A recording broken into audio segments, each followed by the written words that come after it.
बिस्मिल्लाहिर्रहमानिर्रहीम। अस्सलाम वालेकुम नाज़रीन। प्रोग्राम सच्ची बात है इसके न्याजी के साथ में खुश आमदीद। नाज़रीन, इस प्रोग्राम में सियासी तज्जियों और तबसरों के हमारे साथ मौजूद होते हैं सीनियर सहाफ़ी और तज्जियाकार सरदार खान न्याई साहब। नाज़रीन, हुकूमत आज़ाद कश्मीर ने आज़ाद कश्मीर में 2026 के जो इंतखाबात हैं उनकी अनाउंसमेंट की थी, जिसकी तरतीब जो है वो कुछ यूँ थी कि पहले मरहले में 27 जुलाई 2026 यानी आज की डेट मीरपुर डिवीज़न में, 2 अगस्त को मुजफ्फराबाद डिवीज़न में और 10 अगस्त को पुंछ डिवीज़न में इलेक्शंस होंगे।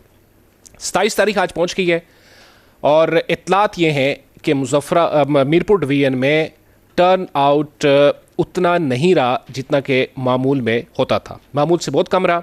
पोलिंग जो है उसका टाइम 5 से 6 कर दिया गया और कई जगहों पे जो कारकुन है, सियासी कारकुन मुख्तलिफ जमातों के, उनके आपस में लड़ाई की इत्तलात भी आई और वीडियोस भी आई, इंजरीज भी हुई। लेकिन सवाल ये पैदा होता है कि इससे पहले जो बसेस जो हैं हुकूमत पंजाब की तरफ से आज़ाद कश्मीर में गई, तो लोग सवाल करते हैं कि क्या ये प्री पोल रिगिंग थी। पीपल्स पार्टी भी तनकीद करती है और पीपल्स पार्टी पर भी तनकीद की जाती है कि पीपल्स पार्टी ने भी काफ़ी सियासी तौर पे गड़बड़ की है। आज के इस प्रोग्राम में हम इलेक्शन कमीशन के जो रूल्स हैं उस पर थोड़ी सी बात करेंगे और जानने की कोशिश करेंगे कि क्या प्री पोल रिगिंग क्या होती है और इन इलेक्शंस के आमदा जो डिविजन्स में इलेक्शंस होने के इम्कानात हैं उन पे क्या असरात होंगे। चूँकि एक तरफ इलेक्शंस हो रहे हैं और दूसरी तरफ जो है वो हुकूमत की तरफ से कौलदम करारदगी जॉइंट अवामी एक्शन कमेटी का लॉन्ग मार्च रावला कोर्ट से मुजफ्फराबाद के लिए शुरू हो चुका है। इस पूरे प्रोग्राम में हम इस पर तफसीलन बात करेंगे और थोड़ी सी बात ये करेंगे कि 5 अगस्त को भी एहतजाज की कॉल दी है तहरीक इंसाफ ने, तो JUI तहरीक इंसाफ क्या एक पेज पे हो सकती हैं, क्या कोई एहतजाज कर सकती हैं या नहीं। तफसीलात की तरफ जानने से पहले मैं अपने मेहमानों का तारुफ कराता चलूँ। बढ़ते हैं अपने मेहमानों की जानिब। जी नाज़रीन, प्रोग्राम सच्ची बात इसके न्याजी के साथ में प्रोग्राम का बाकायदा आगाज़ करते हैं। हमारे साथ स्टूडियो मौजूद हैं सीनियर सहाफ़ी तजियाकार सरदार खान न्याई साहब। न्याई साहब, प्रोग्राम में वेलकम। हमें ज्वाइन किया है सेनेटर पाकिस्तान तहरीक इंसाफ डॉक्टर हुमायूं साहब ने। हुमायूं साहब, प्रोग्राम में वेलकम। जूम पे हमारे साथ मौजूद है farmer federal secretary election commission of Pakistan governor Dilshad साहब। दिलशाद साहब, प्रोग्राम में खुश आमदीद। जी न्याई साहब। औज़ुबिल्लाहि मिनश्शैतानिर्रजीम, बिस्मिल्लाहिर्रहमानिर्रहीम, इय्याका नअबुदु व इय्याका नस्तईन। जनाब हुमायूं मोहम्मद साहब, अस्सलामु अलैकुम। वालेकुम अस्सलाम रहमतुल्लाहि व बरकातुहू। वालेकुम अस्सलाम। जनाब कमल दिलशाद साहब, अस्सलामु अलैकुम रहमतुल्लाहि व बरकातुहू। आज इलेक्शन है, इलेक्शन का दिन है कश्मीर में और ऐसी खबरें आ रही हैं, बंदा परेशान हो जाता है सुन के कि फ़लाँ को गोली चली, फ़लाँ को गोली लगी, फ़लाँ दरवाजे बंद हो गए, फ़लाँ ये हो गए। तो आज मैंने कहा कमल दिलशाद साहब को, क्योंकि इलेक्शन के रहे सेक्रेटरी भी रहे और वैसे ही बड़ा सीनियर मिनिस्टर भी रहा है, फॉर्मर मिनिस्टर भी रहा है, और हुमायूं मोहम्मद साहब से पूछें कि ये क्या इलेक्शन की जो आज हालात को अच्छे नज़र नहीं आज़ाद कश्मीर। बिस्मिल्लाहिर्रहमानिर्रहीम, इय्याका नअबुदु व इय्याका नस्तईन। सर, पहले मुझे समझ नहीं आई, जब आप कहते हैं कि इलेक्शन के हालात ठीक नहीं है, किस लिहाज से हालात ठीक नहीं है? हालात इसलिए ठीक नहीं है ना कि कहते हैं कि कहीं से सारा दफ्तर बंद हो गए, कहीं से गाड़ियां सरकारी चली गई, कितने इंजरीज हो रही है। अच्छा, मुझे जो मेरी इत्तलात हैं, जो मैंने कुछ लोगों ने, जो वहाँ के लोग हैं, उन लोगों ने कुछ शेयर किए, कुछ सोशल मीडिया, कुछ हमें डायरेक्टली दिए है, तो वो तो ये कि वहाँ पे कम से कम 11-12 बजे तक तो लोग गए ही नहीं।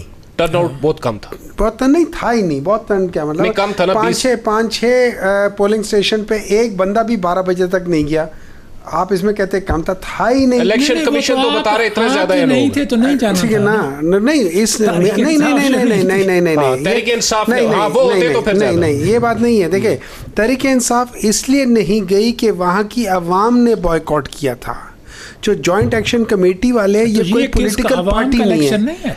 नहीं, वो बॉयकॉट कर रहे हैं। वहाँ पे 90% जो लोग हैं, जो आज़ाद जम्मू एंड कश्मीर की जो अवाम है, उन्होंने ये कहा है थ्रू जॉइंट एक्शन कमेटी, क्योंकि वो जॉइंट एक्शन कमेटी कोई पॉलिटिकल पार्टी नहीं है। आपने कमेटी का साथ दिया है? हम ये समझते हैं कि अगर वहाँ की अवाम कहती है कि हम इलेक्शन में हिस्सा नहीं लेना चाहते तो फिर हम क्यों हिस्सा लें? आपने तब बाइकाट किया है? हमने एक वजह, बड़ी वजह ये है। दूसरी बड़ी वजह ये है कि इमरान खान ने कहा था कि हम लोगों को इन इलेक्शंस को वैलिडेट नहीं करना चाहिए। जिस तरीके से हमारा 2024 का इलेक्शंस हमसे छीना गया, जिस तरीके से हमसे बाकी इलेक्शंस छीने गए, हम ये समझते हैं कि ये सारा फ्रॉड है। नंबर 2, देखिए जिस तरीके से आपने कैंपेन देखी, एक चीफ मिनिस्टर जाके वहाँ पे बसें भेज रहा है, वहाँ पे वो कर रहा है, और मतलब आप एक सूबे का पैसा दूसरी जगह पे लगा रहे हैं। अच्छा, बाज़ लोग कहते हैं कि जी ये आज़ाद जम्मू एंड कश्मीर का जो कानून है उसके लिहाज से आ सकते हैं। ये एथिकली नहीं है, ये इलीगल है। नंबर 2, एक मिनट अलाओ मुझे, ठीक है? अच्छा। नंबर 2, जो इलेक्शन कमीशन जो लॉ है उसमें आज़ाद जम्मू कश्मीर में वो ऑलमोस्ट वही लॉ है जो पाकिस्तान में, वो इलेक्शन एक्ट 2017 और उसमें जो 2012 का जो इलेक्शन कमीशन के जो जिस लिहाज से रूल्स हैं उसी लिहाज से उन्हीं को फॉलो करते हैं। तो हर वो चीज़ जो पाकिस्तान में हो रही है, हर वो चीज़ 2020-21 हर वो चीज़ जो पाकिस्तान में हो रही है वो एक्चुअली उसमें कॉपी पेस्ट करके थोड़ा बहुत उसमें चेंज करके कर रहे हैं। तो वहाँ पे कोई ऐसी चीज़ नहीं है कि जी एक मुल्क का चीफ मिनिस्टर या एक सूबे का, पाकिस्तान एक डिफरेंट मुल्क है उनके लिए, उस मुल्क का एक चीफ मिनिस्टर आएगा उस जगह पे कि वहाँ पे उनकी पार्टी कैंपेन कर रही है और उनको वो बसें दे देगा पब्लिक। हम मतलब अगर हम दो मुल्क की बात करते हैं तो पाकिस्तान का पैसा हम वहाँ फिर क्यों लगा रहे हैं? अगर हम इस तरीके से बात करते हैं ना, कहते हैं कि वो एक अलग मुल्क है, तो फिर पाकिस्तान का पैसा दूसरे मुल्क में क्यों लगा रहे हैं? और अगर आज़ाद जम्मू एंड कश्मीर पाकिस्तान का हिस्सा है, जो कि हम समझते हैं कि पाकिस्तान का हिस्सा है, तो फिर एक सूबे का पैसा और एक जो एग्जेक्टिव है वो वहाँ जाके इस किस्म के लोगों को तहाइफ या उस आवाम को कि भाई हम बसें दे देंगे, हम ये दे देंगे, वो क्यों कर रहे हैं? ये सारा एक सारा का सारा एक क्या कह सकते हैं, एक ऐसा घिनौना जुर्म है। अच्छी बात है आज़ाद कश्मीर के लिए कम से कम कोई बसें जाती हैं, हर चीज़ जाती है। सर अपने वहाँ पे उन लोग देखिए ना, आप ज़रूर करें अगर आपके पास पैसा हो, आपकी आवाम अगर आपकी आवाम पावर्टी की शिकार ना हो, अगर आपके आवाम के पास प्रॉब्लम ना हो, तो आप समझते हैं नहीं होगी तो फिर नहीं होगी, फिर हम क्या कह सकते हैं जी? हम तो ये कहते हैं वहाँ पे कितनी बिल्कुल पावर्टी नहीं है। देखें, जो सूबा 11 अरब रुपए का जहाज़ खरीद सकता है वो गुर्बत से तो बिल्कुल उसमें कोई नहीं होगा। उनके सारे अवाम जो है वो हर एक को कम से कम 60-70 हज़ार रुपये तनख्वाह मिल रही है। वहाँ पे बच्चों को HIV नहीं हो रहा है because of the reuse of the क्या कह सकते हैं उसे ड्रिप सेट और सिरिंजेस। वहाँ पे तो सब कुछ ठीक ठाक है, हर चीज़ बिल्कुल फर्स्ट क्लास है। वहाँ पे कोई जो 10,000 जो लोग कहते हैं कि 10,000 फैक्ट्रियाँ बंद हो गई है, नहीं बंद हुई हैं। वहाँ पे लोग कहते हैं कि अनएम्प्लॉयमेंट 33% से ज़्यादा है, बिल्कुल नहीं है। वो सारी चीज़ें ठीक है। कहते हैं अभी वो जो वहाँ पे किसान है वो कहते हैं वहाँ पे गंदम का बहुत बड़ा शॉर्टेज हो गया, बिल्कुल नहीं हुआ। सारे झूठ बोलते हैं, सारे झूठ बोलते हैं। सच बोलने वाले 2-3 हैं, एक मरियम नवाज़ है, एक मरियम औरंगज़ेब है और एक उनके साथ उनकी जो इंफॉर्मेशन मिनिस्टर साहब हैं। बस ये 3-4 लोग सच बोलते हैं, बाकी पूरी आवाम झूठ बोलती है। ठीक। कंवर दिलशाद साहब, आज चूँकि आज़ाद कश्मीर में पहले फेज़ पे मीरपुर डिव के अंदर इलेक्शंस हो रहे हैं और आज आपको ये भी पता है कि 5 बजे तक पोलिंग टाइम था और फिर इलेक्शन कमीशन ने उसको 6 बजे तक एक्सटेंड कर दिया। फील्ड पे हमारे रिपोर्टर्स ये बताते हैं कि टर्न आउट बहुत कम था। इलेक्शन कमीशन आज़ाद कश्मीर दावे करता है कि टर्न आउट अच्छा था। फिर वहाँ पे आज गोलियाँ भी चली हैं, लोग भी ज़ख्मी हुए हैं और डेथ भी एक हुई है। नू लीग और पीपल्स पार्टी एक दूसरे को बहुत ज़्यादा टफ टाइम दे रही है। ऐसे हालात में एक पॉइंट इन्होंने रेस किया है बसेस का।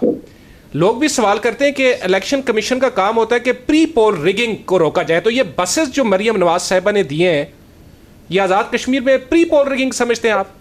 बिस्मिल्लाह, सबसे बड़ी अहम बात यह है कि एक छोटा सा खिता है, 4,500 मरबा मील पर मुश्तमिल है आज़ाद जम्मू कश्मीर। उसमें आप ये देखें कि आप 3 मरहले में इंतखाबात करवा रहे हैं।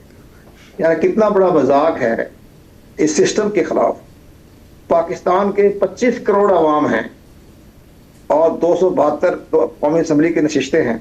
तो इलेक्शन एक दिन में होता है। 13.5 करोड़। तो ये फैसला किसने किया है? इलेक्शन ये इंपॉर्टेंट। यहाँ आप 3 मरहले पे इलेक्शन करवा रहे हैं, तो नहीं, ये तो ये किसने फैसला किया है? ये किसने फैसला किया है? ये ज़ाहिर फैसला तो चीफ इलेक्शन कमीशनर साहब ने किया है, लेकिन असूल तौर पर हमारा पॉइंट ऑफ व्यू ये था कि जनाब ये फैसला होता है अगर आपने मरहलावार इंतखाबात करवाने हैं या शेड्यूल तब्दील करवाना है, तो जो जितने भी स्टेक होल्डर होते हैं उन सब से मशावरत करने के बाद तब आप अपना फैसला करते हैं। ये नहीं होता कि एक इदारा खुद बैठ के फैसला कर ले। अब यहाँ तो ना तो ये प्रेसिडेंट जो आज़ाद कश्मीर के और उसके बाद प्राइम मिनिस्टर भी आज़ाद कश्मीर के हैं, उनका भी कोई खबर नहीं आ रही कि उन्होंने इस बारे में क्या राय दी है। एक तो यह कि हमारा पॉइंट ऑफ व्यू था कि 3 मरहले पर इलेक्शन करवाने का जवाब नहीं बनता था। इस लिहाज से कि तमाम दुनिया देख रही है, इंटरनेशनल लेवल के लोग भी देख रहे हैं कि ऐसी क्या बात थी कि आप 3 मरहले में इंतखाब करवा रहे हैं। नहीं, ये आप इलेक्शन कमीशन पाकिस्तान का ये ख्याल था, ये आपका अपना जाती आप कह रहे? नहीं, ये तो इलेक्शन कमीशन पाकिस्तान का तो अपना पॉइंट ऑफ व्यू होता है ना, वो तो अपना उनका अपने ज़ाब्ते अखलाक है, उनके अपने कानून है, और आज़ाद कश्मीर के इलेक्शन कमीशन के अपने कानून है। इसलिए मैं ये कह रहा हूँ कि आज़ाद कश्मीर के इलेक्शन कमीशन ने ये जो 3 मरहले पे इंतखाब करवाया ये बिला वजह था, इसकी कोई जवाब नहीं बनता था। आप पूरे मुल्क में सिक्योरिटी है, सिक्योरिटी लगाएं, हमारे पास रेंजर्स है, FC है, पुलिस भी है, आर्मी भी मौजूद है, तो ऐसा कोई मसला नहीं था कि जिस पे आप 3 मरहले पे इंतखाबात करवाएं। इसका एक मकसद ये सामने आ रहा है कि एक खास पार्टी को उन्होंने एक तकवीत दी है। अच्छा। अभी होगा इस आज मीरपुर में जो इंतखाबात हुए हैं इसका असर बाकी डिवीजन में पड़ेगा, और तीसरे मरहले पर जब मुजफ्फराबाद में इलेक्शन होंगे तो उस पर असर पड़ेगा। तो ये पाकिस्तान में भी पहले होता था कि कौमी सूबाई असम्बली के इंतखाबात किस पार्टी को आगे लाना चाहते हैं? नून लीग को, APP को, पीपल पार्टी को? नहीं, किसी को लाना किसको चाहते हैं ये तो कोई समझ नहीं आ रही। लेकिन एक बात यह है कि जिस तरह एक बड़ा फायदा पहुंचेगा, हमारे दोस्त बैठे हुए हैं, वो फायदा जो हमें नजर आ रहा है, जिस अंदाज से अपने पाकिस्तान पीपल पार्टी पार्लियामेंटेरियन और उसके बाद ये नवाज शरीफ की पार्टी जो है, इनके आपस में जो शदीद आपस में जो की है तानाबाजी, उसके असरात वफाक में पड़ेंगे। और नजर ये आ रहा है कि पीपल पार्टी की जो अंदरूनी एग्जीक्यूटिव कमेटी है, बाकायदा उनकी नेशनल काउंसिल है, वो ये सोच रहे हैं कि जरा हमने ये जब भी काम पड़ता है हमारे खिलाफ बातें करते हैं, करप्शन करते हैं। तो राना सनादो ने ये कहा कि सारा सिंध का बजट तो चला गया दुबई। तो ये सारे मामला जो हैं उसको देखते हुए उनके नजर ये आ रहा है कि शायद हमारा अपना जाती ख्याल ये है कि इस इलेक्शन के बाद Pakistan people party mister Asaf Zardari जो हैं वो इससे अलहदा होने के बारे में सोचेंगे कि अभी हमें इसके साथ इत्तेहाद की जरूरत नहीं है, क्योंकि बदनामी ले रहे हैं। वो तो देखें, बात ये है कि आप तो माशाल्लाह हमारे से ज़्यादा समझदार हैं कमल दिलशाद साहब। वो तो आप जो चाहेंगे वही होगा ना। हमने नहीं चाहना, दरअसल बात ये है आप जो चाहेंगे तो आप जो चाहेंगे। हमारी ख्वाहिश हो गई, हमारी तो ख्वाहिश ये हो गई कि जनाब बाकायदा जो है ये सोचा जाएगा कि इतनी शदीद तनकीद की गई है एक दूसरे पर, तो अब इनका इत्तेहाद वफाक में इनका इत्तेहाद मुश्किल नजर आ रहा है। इसका फायदा पहुंचेगा बाकी पार्टी को भी एक बहुत बड़ा बुरान पैदा हो जाएगा, लेकिन हुकूमत नहीं जाएगी कहीं भी। हुकूमत के पास 169 मेंबर हैं कौमी असम्बली के, हुकूमत तो बरकरार रहेगी, सिर्फ 2/3 मेजॉरिटी का जो है वो खत्म हो जाएगा।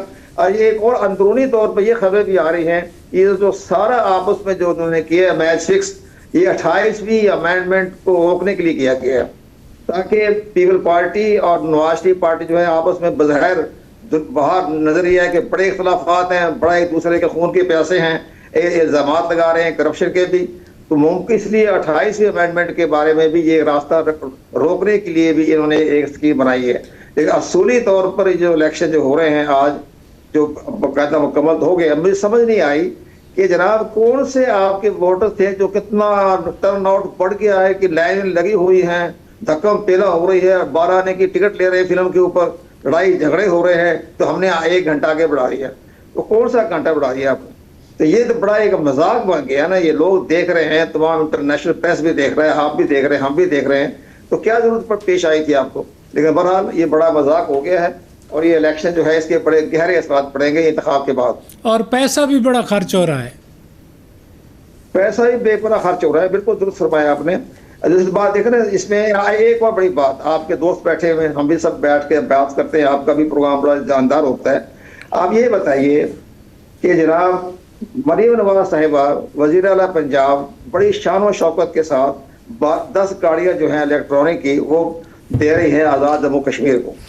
आप ये बताइए जो पंजाब गवर्नमेंट का जो है वो पंजाब गवर्नमेंट का कंसोलिडेशन फंड, पंजाब लिखा हुआ आइन के अंदर कि प्रोविंशियल कंसोलिडेशन फंड जो है ये पंजाब की आवाम के लिए है, ये बाहर किसी सूबे में नहीं जा सकता, किसी इलाके में नहीं जा सकता। ये ठीक है, कोई सलाह आ जाए तो आप पैसा भेज दे तो वो ठीक है वो, लेकिन इस तरह से आप नहीं दे सकते कि आप इमदाद नहीं दे सकते जिस तरह इन्होंने 10 गाड़ियाँ दी हैं।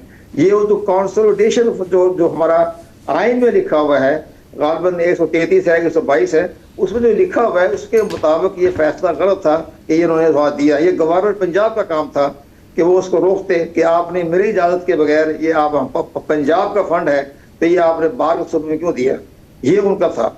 लेकिन उन्होंने खामोशी इख्तियार की हुई है। इनकी या तो ये कानून नहीं पढ़ते या आइन नहीं पढ़ते या इनकी कोई मसरत है। तो इस लिहाज एक तो ये बात होगी। तीसरा ये कहना कि नवाज शरीफ साहब का ये कहना कि मैं आज़ाद कश्मीर जम्मू कश्मीर का मैं वज़ीर-ए-आज़म बनना चाहता हूँ, तो नवाज शरीफ साहब की ख्वाहिश तो बड़ी थी। वो तो पता नहीं शहबाज शरीफ साहब ने क्या उनके साथ हिकमत अमली की, वो खुद प्राइम मिनिस्टर बन गए और उनको बैठा दिया गौतमबंद बना के जाती उम्रा में। लेकिन उसमें साथ ये था कि ये जनाब 6 फरवरी को 2024 में इलेक्शन हुए थे, तो 6 फरवरी के सरदार नायब साहब आप अखबारात देखें, तमाम पाकिस्तान के अखबारात में 1 अरब रुपए का इश्तिहार दिया फ्रंट पेज पर सारा का सब कि नवाज शरीफ साहब मुल्क के प्राइम मिनिस्टर हो गए हैं। बहुत बड़ी खबरें। तो हम बड़े हैरान थे, हम गवर्नमेंट के हिस्सा थे।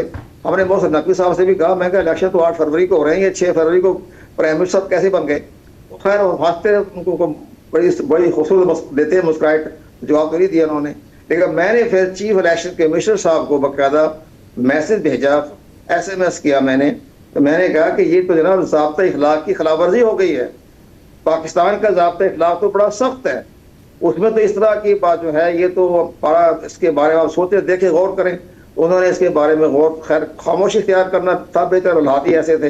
तो अब ये बताइए 6 फरवरी को भी इनकी ख्वाहिश थी कि मैं पाकिस्तान का प्राइम मिनिस्टर बन जाऊँ, लेकिन उसमें मामला ये हुआ कि इसके बाद फौरी तौर पर उन्होंने 8 फरवरी को ये कहा कि मुझे अगर 2/3 मेजॉरिटी ना मिली तो मैं हुकूमत में नहीं आऊँगा।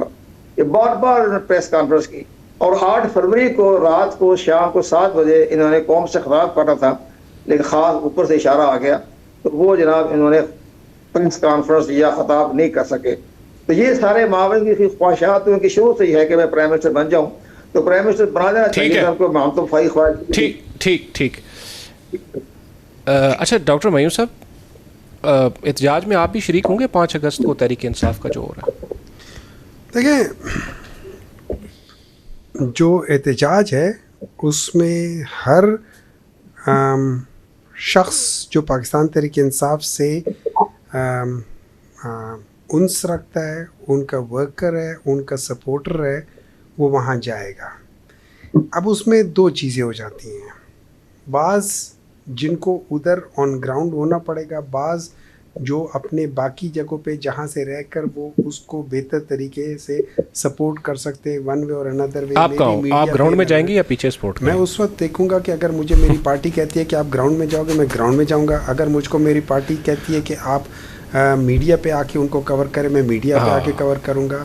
दोनों चीज़ें करनी होती है। अगर आपको इसमें हंसी आती है तो इसमें मेरा कोई वो, क्योंकि न्याजी साहब ने पिछली बार सवाल पूछा था, तो मैंने उसका जवाब दिया था। अक्सर आप नहीं जाते ना, अडियाला भी नहीं जाते? मैं अडियाला जाता हूँ, बहुत दफ़ा गया हूँ, मैं उनसे मिलने भी गया हूँ, मैं 2-3 दफ़ा गया हूँ। एक दफ़ा जब बुलाया गया था मैं अकेला था, बाकी कोई पहुँचा नहीं था। अच्छा। मैं पहुँच गया था। लेकिन अगर आपको बहुत चीज़ें फ़नी लगती हैं तो उसका मैं कुछ कह नहीं सकता। लेकिन हैविंग सेड दैट थिंग, असल चीज़, इम्पोर्टेंट चीज़ ये है कि ये सारा कुछ मुलाकात हुई है इमरान खान से? नहीं, किसी की मुलाकात नहीं है। देखिए, मैं एक बात याद रखिए, पाकिस्तान इस तरह हुआ था। मैं आपको हिस्ट्री की एक चीज़ बताता हूँ होता क्या है। आपको नूर इनायत खान का नाम पता है कौन है? नूर इनायत खान का नाम पता है आपको कौन है? नहीं पता ना, मैं आपको थोड़ा बताएं। नूर इनायत खान टीपू सुल्तान की पड़पोती है। अच्छा। लेकिन ये मेंडलिन के नाम से मशहूर है। अच्छा, ये फ्रांस में 1940s में फ्रांस में ब्रिटेन के लिए जासूसी कर रही थी जर्मन्स के ख़िलाफ़, और इसको 1944 में इसको वहाँ पे कंसंट्रेशन कैंप में मार दिया गया था। इसका मुजस्मा आज भी मेरे ख्याल में MI6 या किस जगह पे उस जगह पे है, ठीक है। आप ये याद रखें, हुआ ये था कि जो ब्रिटिशर्स थे ना, जब उन्होंने टीपू सुल्तान को हरा दिया था 1700s में, उसके बाद उन्होंने क्या किया था, उन्होंने उनके जितनी भी जो नस्लें थी ना जो उस वक्त की थी, उनको उन्होंने वजीफ़े दे दिए थे और उन्होंने से बहुत सारे लोगों को वो ले गए थे।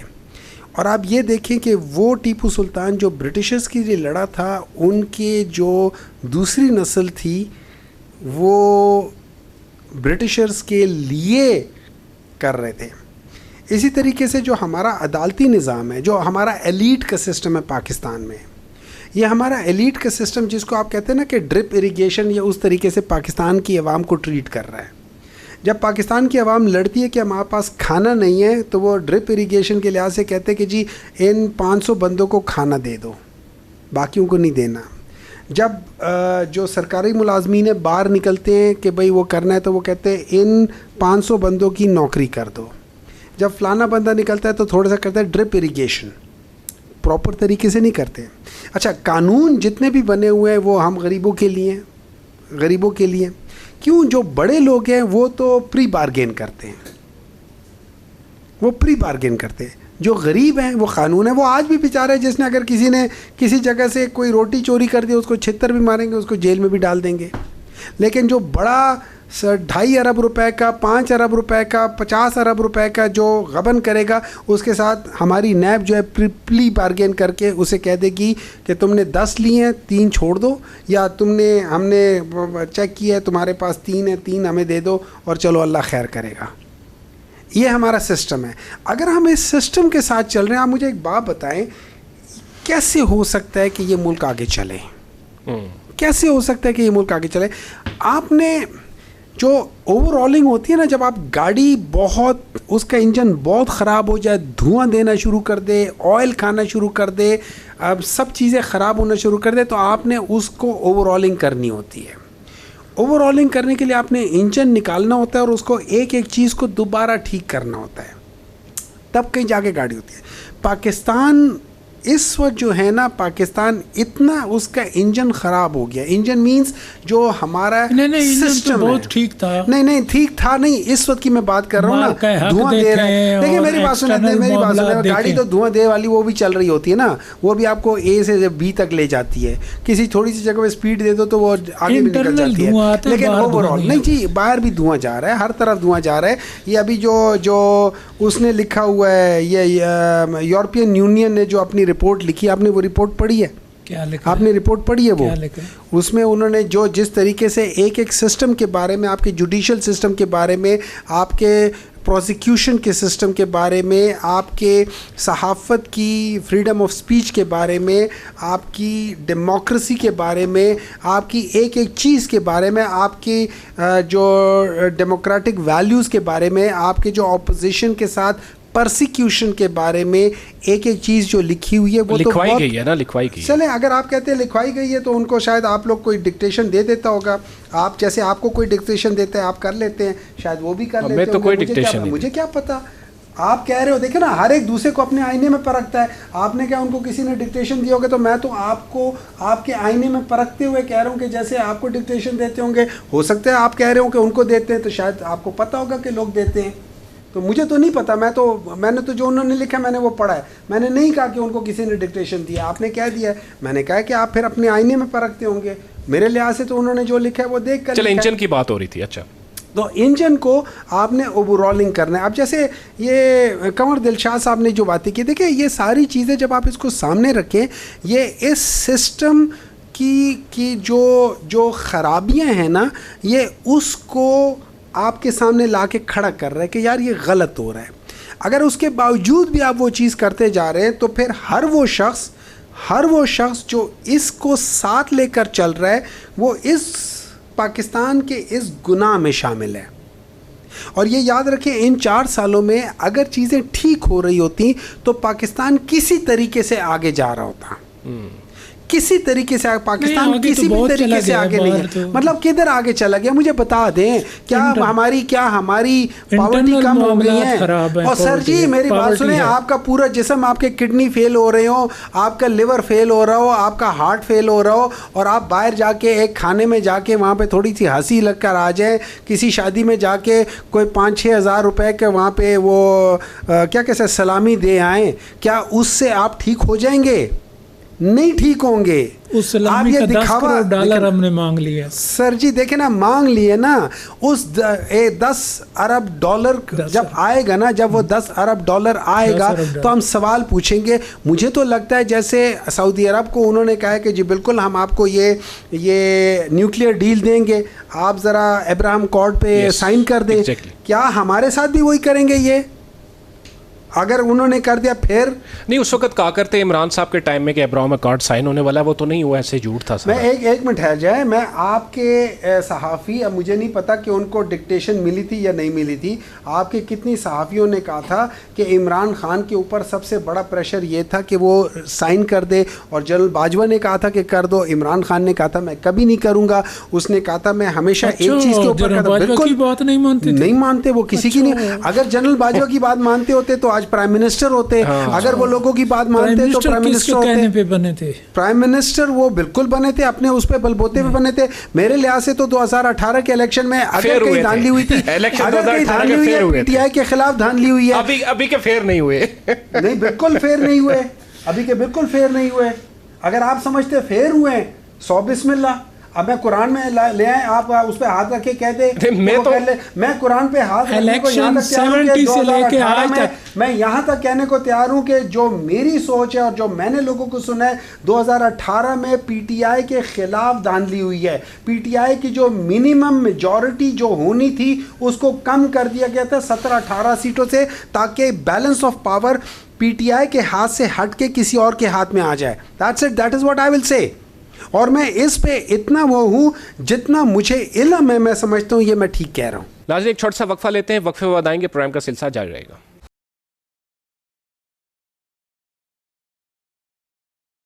वेलकम बैक नाज़रीन। अच्छा, 5 अगस्त का जो एहतजाज है उसमें मौलाना फजलुर रहमान साहब हमें भी इजाज़त है बात करने की। 70 से लेके आज तक हाँ जी ना कोई फेयर इलेक्शन हुआ है और ना कोई अपनी मर्ज़ी से प्राइम मिनिस्टर बना है, चाहे इमरान खान हो, नवाज शरीफ हो, शहबाज शरीफ हो, जरदारी साहब हो, बिलावल हो, बेनज़ीर हो, कोई भी अपने तौर पे नहीं बना 70 से लेकर। एग्रीड। तो 2018 एग्रीड। मैं 2018 भी जो देखिए, मैं इमरान खान ने खुद कहा है कि मैंने गलती की थी।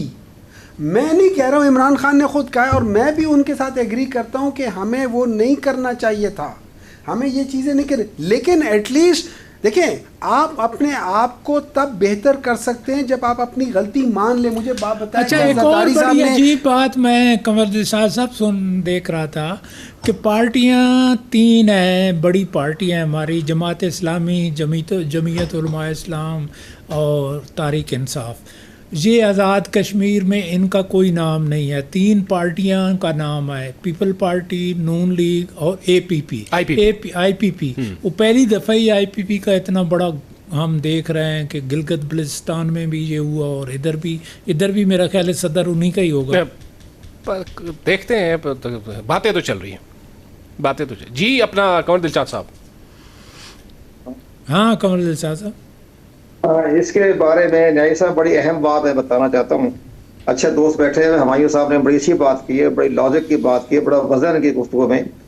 तो हम तो वैसे ही आपके साथ बातचीत करने में ज़रा हो जाते हैं आगे। लेकिन सबसे बड़ी बात यह है कि आज़ाद जम्मू कश्मीर के जो सियासी हालात ख़राब हुए हैं और जो वहाँ इंतशार खुरफशार की फ़ज़ा जो है, ये आज से नहीं है, ये 1975 से शुरू हुई है।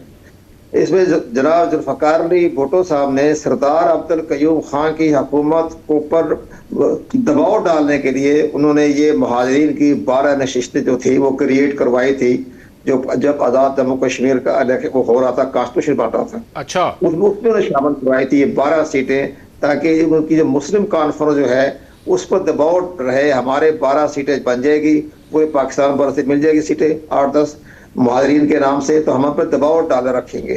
तो ये उन्होंने ये बाकायदा 75 के बाद 75 के जो कानून सारे असम्बली में शामिल किया था। एक और बड़ी बात, दूसरी बड़ी बात ये हुई कि जब भुट्टो साहब ने 75 में पाकिस्तान पीपल्स पार्टी की बुनियाद रखी आज़ाद जम्मू कश्मीर में, तो सरदार अब्दुल कयूम खान ने एक बहुत इंपॉर्टेंट ख़त लिखा प्राइम मिनिस्टर पाकिस्तान को, और ख़त हमारे पास मौजूद है। उसमें उन्होंने ये कहा कि जनाब ये अक़वाम मुत्तहिदा की करारदाद के मुताबिक आप यहाँ पाकिस्तान की पार्टियाँ जो हैं वो आज़ाद कश्मीर में अपने दफातर क़याम नहीं कर सकती, ये इसकी उसकी खिलाफ वर्जी है, हम जब तक ये पूरा खित्ते का फैसला नहीं हो जाता। उन्होंने ये भी मिसाल दी भुट्टो साहब को कि जनाब सोहरवर्दी साहब ने भी 56 में अवामी लीग के दफ्तर क़याम करने के लिए कोशिश की थी आज़ाद कश्मीर में मुजफ्फराबाद में, तो जब मैंने उनको मशवरा दिया तो पीछे हट गए। इसी तरह फील्ड मार्शल अयूब खान को 1963 में तो जम्मू कश्मीर में भी अपनी पार्टी पाकिस्तान मुस्लिम लीग कन्वेंशन का दफ्तर क़याम करने चाहा, तो मैंने मशवरा दिया तो पीछे हट गए। तो आप इसमें पार्टी ना बनाएं, ये लोकल हमारी जो आज़ाद कश्मीर की जो है मुस्लिम कॉन्फ्रेंस है, दीगर पार्टियां हैं, वो काम करती रहें। लेकिन भुट्टो साहब ने उनकी बात नहीं मानी, खत को मुस्तरद कर दिया। तो फिर इसका मतलब है कि भुट्टो साहब ने बुनियाद डाली पीपल्स पार्टी ने? जी हाँ, ये तो तारीखी वाक़या है, इसमें इसका इनकार की बात ही नहीं है। इसके बाद सारी पार्टियां वहाँ दफातर क़याम करने शुरू हो गए। 75 के बाद सरदार कयूम को अरेस्ट कर दिया, नुक्से अमन के तहत वो अंदर गिरफ्तार हो गए। तो इसके बाद फिर उन्होंने अंदर सारा जो ये कश्मीर की जो है ना बरादरी, ये सारी बरादरी पे खड़ी है। कोई जट बरादरी है, कोई गुजर बरादरी है, कोई बेशुमार सुदन कबीले हैं, आगे पीछे करके तमाम कबीले हैं, बरादरी सिस्टम है वहाँ। इलेक्शन तो वैसे हो जाते हैं, अब भी जो इलेक्शन हो रहे हैं बरादरी सिस्टम पे ही हो रहे हैं। उसमें सबसे बड़ी बात ये हुई कि चौधरी मोहम्मद हुसैन थे बहुत बड़े ठेकेदार, उनका ओवरसीज पाकिस्तान में बहुत बड़ा कारोबार था, जिनके साहबजादे बैरिस्टर सुल्तान महमूद बने। तो भुट्टो साहब ने उस पर हाथ रखा। मैं मिनिस्ट्री इन्फॉर्मेशन में था, तो वहाँ एक सेल बना था कि कश्मीर के बारे में जो पॉलिटिकल जो है मामला को देखा जाए। तो हम उस मेंबर थे उस सेल के, उसमें चौधरी मोहम्मद हुसैन साहब आ गए, मेरे पास मिलने आए सरदार इब्राहिम। उन्होंने बड़ा शदीद तहफ़्फ़ुज़ात का इज़हार किया कि हमारे मामलात में दखल ना दें, हमें ही चलने दें, हमारा अपना मामला होता है। लेकिन तमाम सियासी पार्टियों को उन्होंने आगे खौड़ बुछार कर दी। आप हैरान होंगे कि जब वो इलेक्शन हुए 75 में 1% वोट कास्ट हुआ था, 1% वोट। अच्छा। और इसलिए उसी की बुनियाद पर उन्हें इंतखाबात करवा दिए, और इंतखाबात होने के बाद जो उसका सदर बनाया, आप हैरान होंगे सरदार नियाज़ी साहब, वो सदर थे पाकिस्तान मुस्लिम लीग कन्वेंशन के ऑफिस सेक्रेटरी। मेरे दोस्त थे मंजर मसूद, बड़े शरीफ आदमी थे। तो मंजर मसूद जो थे उनको बना दिया प्रेसिडेंट कश्मीर का जनाब। अच्छा, अपना कौन दिलशाद साहब, मैं जरा गेस्ट हमारे साथ। अच्छा, एक छोटी सी बात हमें बता दीजिए कि 1975 के अंदर 1% वोट टर्न आउट था, और आज 2026 के अंदर भी 1% से ज्यादा है आज मीरपुर डिवीजन में। अब पता नहीं, अब तो जा रहा है तमाम चैनल पे नहीं आ रहा कि प्लान हम लोग तो ने देखी नहीं है, हमने तो कोई क्यों देखी नहीं ना, कोई जबरदस्त लोगों को दोष खोज देखा। हमें तो लोगों सुनते आ रहे हैं, लेकिन सोशल मीडिया की बातें सच्ची नहीं होती, उस पर हम यकीन नहीं रखते। लेकिन बहरहाल 75 के बाद जो इलेक्शन हुआ था आज़ाद कश्मीर जम्मू कश्मीर में, वो रिकॉर्ड पर मौजूद है, 1% वोट कास्ट हुआ था। ठीक, 1%। ठीक है। उसके बाद हुकूमत बन गई, मंजर मसूद बन गए प्रेसिडेंट, इसके बाद लाइन लग गई, फिर मुमताज राठौर बन गया प्रेसिडेंट, प्राइम मिनिस्टर प्रेसिडेंट। ये सारे लाइन लग गए। तो सरदार कयूम जेल में रहे, सरदार कयूम साहब को तो मैं आपकी तरफ। अच्छा, नाज़रीन में ज्वाइन किया है मलिक शहजाद अवान साहब ने, जो कि सदर हैं all Pakistan goods transport alliance के। शहजाद साहब, प्रोग्राम में वेलकम। जी सर। सरदार खान नरी साहब, बहुत शुक्रिया सर, ट्रांसपोर्टर्स का मौका जानने के लिए आपने मुझे प्रोग्राम में इनवाइट किया। Thank you. अच्छा, अब वो कैसे देखते हैं जी, पेट्रोल कहते हैं कम हो रहा है, लेकिन मीटिंग्स हो रही हैं, कम नहीं हो रहा, डेली पे ऊपर नीचे हो रहा है। जी एस के नारी साहब, सर सबसे पहले तो जो वफाकी हुकूमत की जानिब से डेली बेसिस पे जो डीजल पेट्रोल की प्राइसेस में जो प्राइसेस का डिसीजन है, इसको हमने पूरे पाकिस्तान के ट्रांसपोर्टर ने इस फैसले को मुस्तरद किया। रोजाना की बुनियाद पर डीजल पेट्रोल की कीमतों में जो इजाफा हो रहा है, उसकी वजह से हमारी 52% ट्रांसपोर्ट जो है इसके नारी साहब वो खड़ी हो गई है। और अब जो ये सुनने में आ रहा है कि आलमी मंडी में डीजल पेट्रोल की कीमतें जो हैं वहाँ पर कम हो रही हैं, तो हम ये उम्मीद रखते हैं कि पाकिस्तान में भी पेट्रोल मसनूआत की कीमतों में कमी की जाएगी। इसके साथ साथ एस के नाजी साहब, हम साथ में ये भी रिक्वेस्ट कर रहे हैं वफाकी हुकूमत से कि जो टूल टैक्स में और विदहोल्डिंग टैक्स में इजाफा किया गया, हम ये भी डिमांड कर रहे हैं कि वफाकी हुकूमत जो है विदहोल्डिंग टैक्स और टूल टैक्स में जो है वो कमी का ऐलान करे। और देखें, इनकी गलत वफाकी हुकूमत और सूबाई हुकूमतों की गलत पॉलिसियों की वजह से जो है कई हज़ार लाख ट्रांसपोर्टर जो हैं वो बेरोजगार हो रहे हैं। ऐसे नहल लोग जो हैं हमारे ऊपर मुसल्लत हो गए हैं, जो कि स्टेक होल्डर को एतमाद में लिए बगैर आवाम पर फैसले मुसल्लत करते हैं, जिसकी वजह से स्टेक होल्डर और अब हम भी जो मुल्क की हड़ताल का सोच रहे हैं, पाकिस्तान भर की तमाम एसोसिएशन जो है एस के नाजी साहब इस टाइम पर कराची में मौजूद हैं। किसी भी वक्त आइंदा मुल्क की हड़ताल का प्रेस कॉन्फ्रेंस करके गवर्नमेंट को उसका अल्टीमेटम देंगे। जी नहीं, तो पेट्रोल पंप्स अगर बंद हो जाते हैं तो फिर आप किस तरह हड़ताल करेंगे? किस तरह के क्या मतलब है इसके नाजी साहब? पेट्रोल पंप अगर बंद हो जाते हैं तो फिर तो हड़ताल की क्या हो जी? देखिए सर, पेट्रोल पंप जो डीलर एसोसिएशन है, जो पेट्रोल पंप ओनर एसोसिएशन है, उनकी अपनी डिमांड है और हमारे साथ सर गवर्नमेंट की अपनी कमिटमेंट है पाकिस्तान भर के ट्रांसपोर्टर्स के। हमारे साथ मुल्क गिर में दिसंबर की मुल्क गिर हमारी 10 दिन की हड़ताल थी, उसमें फेडरल गवर्नमेंट ने, पंजाब गवर्नमेंट ने, सिंध गवर्नमेंट ने हमारे साथ मुख्तलिफ कमिटमेंट की, रिटर्न में हमारे साथ एग्रीमेंट किया। उस पर फेडरल गवर्नमेंट और सूबाई हुकूमतें जो हैं अमल दरामद करने को तैयार नहीं हैं। हम तो नहीं चाहते सर, मुल्क हमारा जंगी हालात की वजह से हम वो लोग हैं ट्रांसपोर्टर सर जो हुकूमत के मुश्किल फैसलों में हमने सर हुकूमत करनी, हमने पाकिस्तान का साथ दिया। मुल्क के वसीतर मफाद में हमने गाड़ियां अपनी ट्रांसपोर्ट जो है वो मुल्क के वसीतर मफाद में नुकसान में चलाई। लेकिन वफाकी हुकूमत हो या सूबाई हुकूमतें हो सर, एस के नाजी साहब अपनी अयाशियां खत्म करने को तैयार बिल्कुल नहीं है। 11-11 अरब के जहाज खरीदे जा रहे हैं, 9-9 करोड़ की सेनेट जो चेयरमैन उनकी गाड़ियां खरीदी जा रही हैं और पाकिस्तानी अवाम पर और ट्रांसपोर्टर्स पर जो है डेली बेसिस पे मुख्तलिफ किस्म के टैक्सेस और पेट्रोल पंप गिराए जा रहे हैं। ठीक है। अच्छा मयूर साहब, हमारे पास ये खबरें हैं कि तहरीक इंसाफ बड़ी खुश हो रही है क्योंकि मौलाना फजलुर रहमान और तहरीक इंसाफ का सियासी इत्तेहाद हो रहा है, या फिर ये वैसी खबरें चल रही हैं?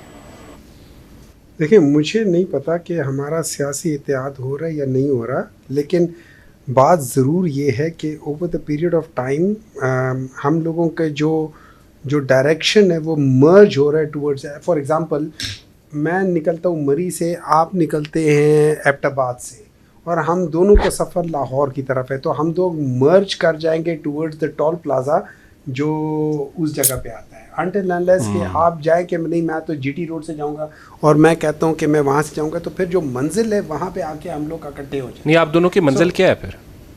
हम दोनों की मंजिल जो बड़ी सिंपल है। नंबर 1 वो सिस्टम, और ये वो क्या है, मेरी सादगी देख के मैं क्या मानता हूँ, ठीक है। नंबर 1 कि पाकिस्तान के अंदर electoral system free and fair and transparent होना चाहिए, ताकि ये जो अभी न्याजी साहब ने जो बात की थी ना कि 1970 से लेके आज तक कोई प्रॉपर नहीं हुआ। जब 1970s में जब वो इलेक्शन हुआ था 71 में, उसमें जो पार्टी 181 सीट से जीती थी उसकी बजाय हमने 82-85 सीट वाले को देखें हम ये चाहते हैं इर्रिस्पेक्टिव ऑफ कौन जीते, free and fair and transparent elections होना चाहिए। उसकी वजह ये है वो कभी होंगे ही नहीं। सर अगर कभी होंगे नहीं, पाकिस्तान आगे नहीं जाएगा। वेरी सिंपल सी बात है। नहीं, ये और मौलाना साहब चाह रहे हैं अभी बस ये बता सुन लेना, मैं आपको जो बात बता रहा हूँ आप वो सुन लें। वो दरमियान में एक सवाल पूछ रहे हैं आप, दरमियान में फिर बीच में बोल पड़ते हैं, तो आप जो कह रहे हैं रास्ता तलाश नहीं, वो दरमियान वाला रास्ता होता नहीं है। या देखिए जो नहीं हो सकती चीज वो न करे। इसमें free and fair transparent elections के अलावा पाकिस्तान आगे नहीं जा सकता। हमने 75 साल से कोशिश कर ली है, हमने 75 साल से कोशिश कर ली है, कुछ नहीं हो रहा। जो हो सके सर, अगर देखें, अगर आपने तरक्की करनी है, अगर आप अपने बच्चे को कहते हैं कि बेटा, अगर आप अपने बच्चे को कहते हो कि बेटा, क्यों कमल शाह साहब आप भी सुन रहे हैं कि तरक्की तब हो सकती है कि मामलात को हालात के मुताबिक सर अगर आप अपने बेटे को सेटल किया जाए। अगर आप कहें कि नहीं जी फेयर एंड फ्री इलेक्शन हो, ये वो तो होना नहीं है। अगर फेयर एंड फ्री इलेक्शन तो इन्होंने इतने मजबूत तारीख इंसाफ के बना दिए हैं कि वो तारीख इंसाफ को क्यों जिताएंगे? देखिए इस तरह मैं आपको दोबारा बात बता देता हूँ, क्योंकि पहले तो इतना उनको वोट नहीं मिलना था, जब उनसे ज्यादती हुई तो फिर वोट सर इस तरह है ना, इस तरह है, मैं आपको बता देता हूँ। अगर देखिए होता क्या है पाकिस्तान में ज्यादती की वजह से, मैं आपके साथ ज्यादती करता हूँ, आपको वोट मिल जाता है, आप डिज़र्व नहीं करते पर आपको वोट मिल जाता है। अगली बार आपके निकम्मेपन की वजह से मुल्क फिर तबाह होना शुरू हो जाता है, फिर आपको हटा दिया जाता है, फिर उसके बाद फिर आपके साथ लोग कहते हैं कि यार इसको गलत हटा दिया। अगर उसकी बजाय एक सिस्टम को चलने दें तो आपकी गलत पॉलिसीज़ की वजह से लोग आपसे खुद मुनहरिफ हो जाएंगे, आपको वोट नहीं देंगे। दरमियाना रास्ता नहीं होता ना सर, या सही होता है या गलत होता है। दरमियाना रास्ता जो होता है ना वो मुनाफकत का होता है। आप मुनाफकत करना चाहते करो, पिछले 75 साल से मुनाफकत ही हो रही है ना इस मुल्क में। क्या हो रहा है? हम लोग दरमियाना रास्ता निकाले, भुट्टो को लाके बिठा दिया है, मुजीबुर रहमान जीता हुआ था उसको लेकर क्या हुआ है? बलूचिस्तान में अगर भुट्टो वहां पे जो उधर की हुकूमत ना होती, ये बड़ी पायदार बात नहीं एक मिनट ठहर जाना, एक मिनट ठहर जाना, उसको छोड़ दे। जिताया नहीं था, वो हारा हुआ था, उसको जिताया नहीं था, वो हारा हुआ था, उसको हुकूमत दे दी थी, फॉर्म 47 की पहली हुकूमत। बलूचिस्तान में कौन जीता था? बलूचिस्तान में भुट्टो ने क्या किया था? उस हुकूमत को हटा के उसकी जगह उन्होंने वो कर दिया, ये मार्शल लॉ लिया। उसके बाद से ये बलूचिस्तान स्टूडेंट फेडरेशन एक्टिव हो गई, जो पहले सो गई थी। उसके बाद क्या हुआ? मुशर्रफ ने आके क्या किया? उसने जाके वहां पे भुक्ति को कहा मैं तुझे मार दूंगा वगैरह। वो Balochistan student federation Balochistan liberation army में बन गई, BLA बन गया। हम लोगों ने गलत फैसले करके इस मुल्क को गलत तरफ लेकर जा रहे हैं। ये पता है जे कमल दिलशाद साहब भी रहे हैं इलेक्शन कमिश्नर और वो डिप्टी सेक्रेटरी रहे हैं, ये सेक्रेटरी रहे हैं। देखिए इनको ये कराते रहे हैं, सारे गलत काम कराते रहे। इनसे पूछे नहीं, देखिए बात ये नहीं है ये कराते, देखिए इनसे करवाया गया होगा। मुझे एक बात बताएं, वो कमिश्नर कहाँ है आज? वो कमिश्नर कहाँ है? पिंडी वाला कमिश्नर कौन सा? जो जिसने कहा था कि ये सारे जो जितनी सीटें हैं ये पिंडी रीजन की सारी 19 की 19 सीटें जो है PTI ने जीती है, वो आज कहाँ है? स्कूल में। हाँ किधर है? स्कूल में, अपने घर में, बिल्कुल अपने घर में, मैं रिकॉर्ड पे कहता हूँ। अच्छा हाँ स्कूल में। अच्छा ठीक है, फिर ऐसे सुकून, आपको मुबारक हो। चले आपका पॉइंट। कमल दिलशाद साहब आप बताएं, देखो ना जो जय बातें कर रहे हैं ना, वो तो मुमकिन नहीं है कि फेयर एंड फ्री इलेक्शन हो। वो तो 70 से लेके आज तक नहीं हुए। कुछ दरमियानी बात तारीख इंसाफ को भी तलाश करनी चाहिए और कुछ दरमियाना मामला, ताकि मुल्क के लिए आसूदगी पैदा हो। देखा जी, पाकिस्तान की इलेक्टोरल हिस्ट्री को आप देखें तो 56 में बना था इलेक्शन कमीशन पाकिस्तान, 56 कॉन्स्टिट्यूशन के तहत। उस वक्त से लेकर आज तक जितने भी इंतखाबात हुए वो हमेशा कंट्रोवर्शियल रहे हैं। तो इसके मामले में हो कि हमारी सियासी पार्टियों का भी इसमें मामला होता है कि वो जो शिकस्त हो जाती है तो इलेक्शन को तस्लीम नहीं करते। लेकिन बहरहाल बहुत से इलेक्शन ऐसे हुए हैं जिसमें बाकायदा गड़बड़ी हुई है, टेम्परिंग भी हुई है। और यहाँ जो हमारे जागीरदार लोग हैं, जो बड़े बड़े सरमायादार हैं, वो जो वो इलेक्शन लड़ते हैं तो वो उनका बड़ा आसान तरीका होता है। उसकी सोच ऐसी होती है, ना कॉन्स्टिट्यूशन के काम आता है, ना हुकूमत की कोई पॉलिसी समझ आती है। वो दरअसल रिटर्निंग ऑफिसर को खरीद लेते हैं। वो कहते हैं हमने खर्चा करने की क्या जरूरत है, 1, 1.5, 5 करोड़, 2 करोड़, 4 करोड़ रुपए हम क्या खर्च करें हम। वो रिटर्निंग ऑफिसर्स के साथ मैच फिक्स कर लेते हैं और रिटर्निंग ऑफिसर जो है उनको सारा रिजल्ट बना के पेश कर देते हैं। वो इतने इख्तियारात होते हैं रिटर्निंग ऑफिसर के पास कि इलेक्शन कमीशन के पास इख्तियार नहीं है, उनके मामले में मुदाखलत नहीं कर सकते। अब ये देखिए जो हमारा 2024 का इलेक्शन हुआ उसमें फॉर्म 45-47 की बहस चल गई, तो उन्होंने जो रिटर्निंग ऑफिसर जो लिख दिया फॉर्म 47 बना दिया, जारी बना दिया, टेम्परिंग कर दी, तो उस पर कोई आंच नहीं आई, ना कोई पूछ हुई, ना कोई इंक्वायरी हो सकी, क्योंकि इख्तियारात ही नहीं है इलेक्शन कमीशन पाकिस्तान के पास के रिटर्निंग ऑफिसर के फैसले के खिलाफ क्यों फैसला करें। वो है सब इसका जवाब दे रहे हैं दिलशाद साहब, आप बिल्कुल सही कह रहे हैं। आप बिल्कुल सही कह रहे हैं कि वहाँ पे इलेक्शन कमीशन के अंदर रिटर्निंग ऑफिसर ये कर सकता है, लेकिन उसके ऊपर सवाल उठाया जा सकता है अगर हमारी जुडिशरी जो है ना काम सही करे। जब जुडिशरी काम सही ना करे तो वो जगह जहाँ पे आप ये सोचें कि आप खुद रह चुके, सेक्रेटरी रह चुके, फ़र्ज़ करें हम 6 कैंडिडेट कर रहे हैं तो और मेरे और न्याजी साहब के दरमियान में मसला है तो न्याजी साहब का फॉर्म 45 कुछ कहता है, मेरा फॉर्म 45 कुछ कहता है, लेकिन वहाँ पे बाकी के 5 बंदों के फॉर्म 45 और मेरे फॉर्म 45 एक जैसे हैं, तो इसका मतलब है न्याजी साहब का फॉर्म 45 गलत है। देखिए जी, करने वाले हो रहे हैं, लेकिन ये याद रखें, ये मुल्क तरक्की तब करेगा जब हम गलत को गलत कहना सीख लेंगे और इतनी हमारे अंदर हिम्मत होगी। आपने जो बात की ना दरमियाना रास्ता, देखिए मैं डॉक्टर हूँ, मेरे पास एक मरीज़ आता है, वो बीमार होता है, मैं कहता हूँ यार तुम्हें ऑपरेशन की ज़रूरत है, वो कहते हैं नहीं जी कोई दरमियाना रास्ता ढूंढ ले। मैं अपने पैसों के लिए उसको ड्रिप लगा देता हूँ, मैं अपने पैसों के लिए उसको एक टीका लगा देता हूँ, क्या वो मरीज़ ठीक होगा? नहीं ठीक होगा। इसको कहते हैं अताई डॉक्टर, मीन्स क्वैक्स। हम पाकिस्तान के साथ क्वैकरी कर रहे हैं। आप चाहते हैं कि पाकिस्तान क्वैकरी हो, 100 बिस्मिल्लाह, आपको भी उसका मिल रहा है, सिला मिल रहा है, हमें भी सिला मिल रहा है, हमारी नस्लों को सिला मिल रहा है। अगर आप चाहते हैं कि मरीज़ ठीक हो जाए तो फिर आपको ऑपरेशन करना पड़ेगा, उसके अंदर जो खराबी है उसको दूर करना पड़ेगा। जो खराबी जो चीज़ है वो ये यहाँ पे मैरिट नहीं है। का पता हो कि इस ऑपरेशन के बाद इसने बचना ही नहीं है। नहीं, ये हो नहीं सकता कि ना बचे ना, ये क्यों ना बचे, है नहीं मजाक है। आप कहते हो मुझे पता है कि मैं ये रसोली निकाल दूंगा तो ये ठीक हो जाएगा। अगर आप कहते हो कि नहीं मुझे क्या पता ना, तो ठीक है आप मत करो ऑपरेशन, तो उसने तो मरना ही मरना है। एक बात जाते जाते बताइए, आप सिसक के इसको मरवा रहे हैं। Very right. अच्छा, क्या बात कर रहे हैं? ये एक बात बताइए, आप जरा बड़े पायदार आदमी है तहरीक इंसाफ, ये अली अमीन गंडापुर को किसने कहा ये दिन ब दिन जवान होता जा रहा है। अच्छा, अली अमीन गंडापुर को किसने कहा मौलाना फजलुर रहमान से मुलाकात करने के लिए? नहीं, मौलाना फजलुर रहमान से मुलाकात करना बुरी बात नहीं है। अगर मियाँ नवाज शरीफ, आसिफ अली जरदारी जो एक दूसरे के पेड़ फाड़ने के चक्रों में थे, वो आपस में मिल सकते और आपको नहीं चुपते, तो फिर हम लोग जब मिले तो आपको क्यों चुपते हैं? क्योंकि आपको किसी ने डिक्टेशन दिया। शहबाज शरीफ पता कहता, शहबाज शरीफ पता कहता, शहबाज शरीफ हर स्पीच में आपको पता कहता होते थे कि जी आसिफ अली जरदारी ये कहता था कि मुझे अल्लाह भी माफ नहीं करेगा अगर मैं इनके साथ मिल लूं, उससे तो आपको तकलीफ नहीं होती। आज जब हम कर रहे हैं तो आपको तकलीफ हो। नहीं, अवामी सवाल नहीं है, आपका सवाल है, अवामी सवाल नहीं पूछते। तो फिर बात सुने, मैं मेरी बात तो सुनाइए।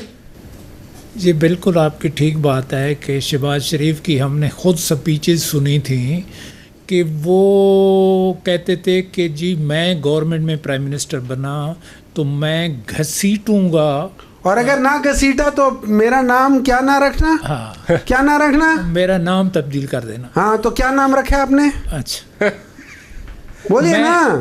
मैं आपको बताऊं, मिलता जुलता है। वो दूसरी अगली बात सुन तो लें, मैं नाम भी तो बता दे। इमरान खान गए मियाँ वाली में, हाँ, उन्होंने, मैं वो बात कहना नहीं चाहता जो फजल रहमान के बारे में बात की, बिल्कुल गलत बातें किया, एक दूसरे ने दोनों की हैं। मतलब देखें, तो फिर रहमान साहब में फर्क नहीं है, तो फिर क्या सुने, इस तरह है, इस तरह है, फर्क नहीं है, इस तरह है। कमल दिलशाद साहब ठीक है ना। मैं आपको एक बात बता देता हूँ, मैं आपको बात, देखिए अनफॉर्चुनेटली पाकिस्तान की सियासत इस किस्म की है, गलत है, नहीं होनी चाहिए। अच्छा, बहुत सारी और जगहों पे हम लोग ज़रा हद से आगे निकल जाते हैं, नहीं होना चाहिए। अगर इमरान खान ने कहा है, मैं उसको भी कहता हूँ कि उनको भी नहीं कहना चाहिए, अगर फजलुर रहमान साहब ने कहा है वो भी नहीं कहना चाहिए। इस किस्म की चीज़ें नहीं होनी चाहिए, जैसे बेनज़ीर भुट्टो के खिलाफ कैंपेन हुई थी, नहीं होनी चाहिए। पॉजिटिव मैसेज, ठीक है, लेकिन एट द सेम टाइम मैं और आप एक दूसरे के बहुत खिलाफ हैं, लेकिन हम दोनों का अगर टारगेट है कि हमने जाना एक ही जगह पे, तो उसके लिए मिलने में क्या बुराई है? मैं आपको बताऊं, माशाल्लाह आप डॉक्टर हैं और बड़े अच्छे आदमी हैं। देखो, सियासी लोगों की बात पे बंदा इसलिए, क्योंकि मुझे हो गए 20 साल प्रोग्राम करते हुए। मौलाना फजलुर रहमान किसी चैनल पे नहीं जाते थे, मेरे पास आते थे, तो उन्होंने हमेशा अफवाज पाकिस्तान की शोधा की बड़ी तारीफ़ें की, वो तो हर एक हमेशा। लेकिन पिछले दिनों में गुजरांवाले उन्होंने और की और कसूर में नहीं, देखिए मुझे नहीं पता वो कसूर का कसूर है। और मुझे नहीं पता कि उन्होंने वो क्या कहा है, कि मतलब क्यों कहा है, किस लिहाज से कहा है। जो उन्होंने बाद में वजाहत दी है वो उन्होंने कुछ और कहा है। उन्होंने कहा आप हमें क्यों भेज रहे हो लश्कर बना के, उन्होंने कहा था। उन्होंने जो अपने वजाहत दी थी, और ये मैं नहीं कह रहा, मैं उनकी बात को रिपीट कर रहा हूँ, कि उन्होंने कहा है कि ये हमारा काम नहीं है लश्कर बना के जाने वाला, ये आप लोगों का काम है, ये उन्होंने बताया था। ठीक है, तमाम मेहमानों का बहुत बहुत शुक्रिया। जी नाज़रीन, इख्तिताम इसी के साथ इजाज़त दीजिए। मेज़बान अदील बशीर को प्रोग्राम सच्ची बात इसके न्याज़ी के साथ में खुदाफिज़।